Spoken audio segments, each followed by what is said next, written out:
Wait a minute ప్రోగ్రామ్ను వీక్షించడానికి ఆన్లైన్కి వచ్చినటువంటి మీకు ప్రభు పేరట శుభములు కలుగును గాక.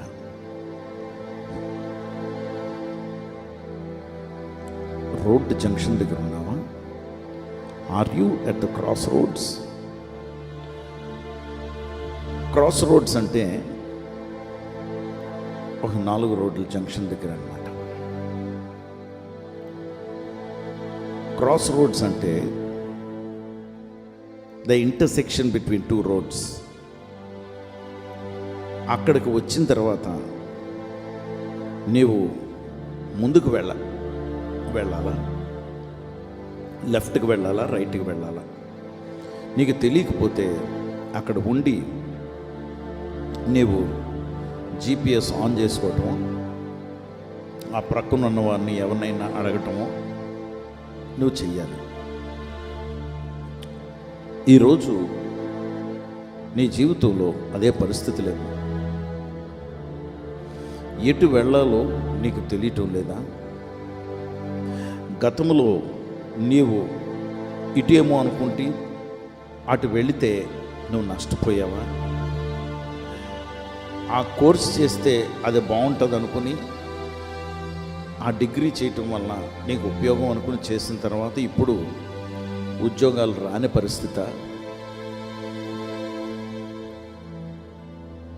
అనుదిన జీవితంలో ప్రతిసారి కూడా ప్రశ్నాత్మకంగా మనము ఒక క్షణం ఆగిపోతున్నటువంటి పరిస్థితులు మనకు తెలుసు. కొంతమంది ఎటు వెళ్ళాలో తెలియక, ఏం చేయాలో తెలియక స్తంభించిపోతారు, కదలలేరు. ఇంకా ఏం చేయాలో తెలియదు, ఎక్కడికి వెళ్ళాలో తెలియదు. వారితో దేవుడు ఈరోజు చెప్తూ ఉన్నారు. యెషయా గ్రంథం 30వ అధ్యాయము 21వ వచనములో, నీవు కుడి తొట్టైనను ఎడమ తొట్టైనను తిరిగినను ఇదే త్రోవ, దీనిలోని నడువుడి అని నీ వెనకన ఒక శబ్దము నీ చెవులకు వినబడును. అంటే నీ కుడికి కానీ ఎడమకి కానీ నువ్వు ఎటు తిరగాలో నీ వెనక నీలో ఒక మెల్లనైనటువంటి స్వరంతో ఆయన మాట్లాడతాడని దేవుడు వాగ్దానం చేస్తున్నాడు. నీవేం చేయాలో నీకు తెలియనప్పుడు నీవు బిలీవర్ అయితే, అంటే యేసు ప్రభు వారిని నమ్ముకున్నవారైతే నువ్వు ప్రార్థన చేస్తే దేవుడు మాట్లాడతాడు, దేవుడు నడిపిస్తాడు. దేవుని బిడ్డలారా, ఒక పరిస్థితిలో ఒక గుహలో ఒక దైవజనుడు ఏలియా దాక్కున్నాడు. అక్కడ ఏం చేయాలో తెలీదు. ప్రాణభయంతో ఆ దేశపు మహారాణి రేపు నీ పేక తెగ్గొట్టేస్తానరా అని చెప్పి హెచ్చరించేటప్పుడు పారిపోయాడు. అక్కడ నుండి పారిపోయి తన ప్రాణాన్ని కాపాడుకోవటానికని దాక్కున్నాడు. చాలా ధైర్యవంతుడండి, అమ్మో చాలా రోషం కలిగిన దైవజనుడు. కానీ భయపడిపోయి అక్కడ ఉన్నప్పుడు దేవుడు తనతో మెల్లనైన స్వరంతో మాట్లాడారు. దైవజనుడా, ఏలియా, ఇక్కడ ఏం చేస్తున్నావు? దేవుడు మాట్లాడతాడా అన్నటువంటి వారికి అదొక జవాబు, అదొక సాక్ష్యం. దేవుడు మాట్లాడతాడా అంటే నేను నీకు సాక్షిగా ఉన్నాను. నాతో మాట్లాడాడు. అప్పటికి నేను దైవజనుడు కాదు, సాధారణమైన సామాన్యమైన దౌర్భాగ్యుడిని అనుకోండి, పాపిని అనుకోండి, ఏ మంచి లేని వాడిని, దేవుణ్ణి నమ్మనవాడిని, దేవుణ్ణి ధిక్కరించిన వాడిని, దేవుణ్ణి ఎక్కిరించిన వాడిని. కానీ ఎందుకో ఆ రోజు తెల్లవారుజామున, ప్రభా నేను చనిపోతానయ్యా అని అడిగాడు. అప్పటికి ఎవరిని అడిగినా నాకు జవాబులు చెప్పలేదు, కానీ నా ప్రభు అయిన యేసుని అడిగిన వెంటనే ఆయన జవాబు చెప్పాడు.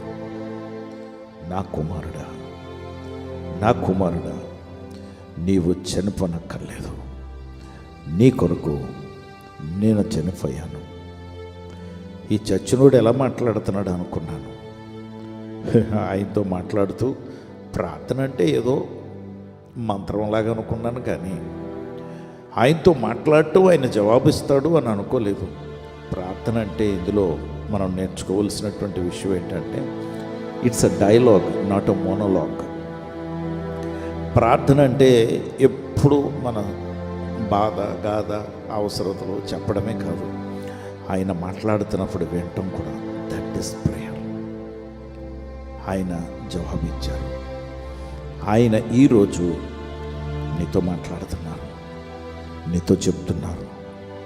ఈ యెషయా గ్రంథం 30వ అధ్యాయం 21వ వచనం ద్వారా నువ్వు కుడికి కానీ ఎడమకి కానీ ఏ డైరెక్షన్లో నువ్వు వెళ్ళాలి, నువ్వు ఏ నిర్ణయం తీసుకోవాలి, ఏం చేయాలి, ఎటు వెళ్ళాలి, నీలో నీ వెనకతల ఒక మెల్లనైన స్వరం ద్వారా ఆయన నీకు జవాబిస్తాడు.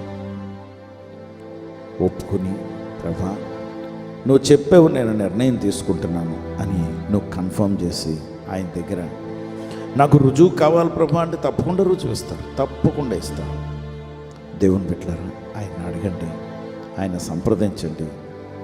నీ నిర్ణయాలకి ఆయన తోడుగా ఉండునుగాక. పరిశుద్ధుడా ప్రభా, నీకు వందనాలు, స్తోత్రాలు. నీ బిడ్డలను జ్ఞాపకం చేసుకోండి, నడిపించండి. నన్ను నడిపించావు ఆ దినం ప్రారంభం, అప్పటి నుండి అనేక మార్లు నువ్వు నాతో చెప్పి నడిపిస్తూనే ఉన్నావు.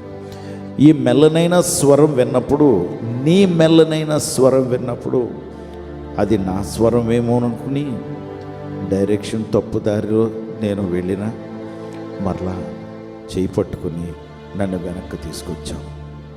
అనేక జంక్షన్స్ దగ్గర, నాన్న నువ్వు అటు కాదు ఇటు రావాలి అని నన్ను హెచ్చరించడం కూడా నాకు జ్ఞాపకం.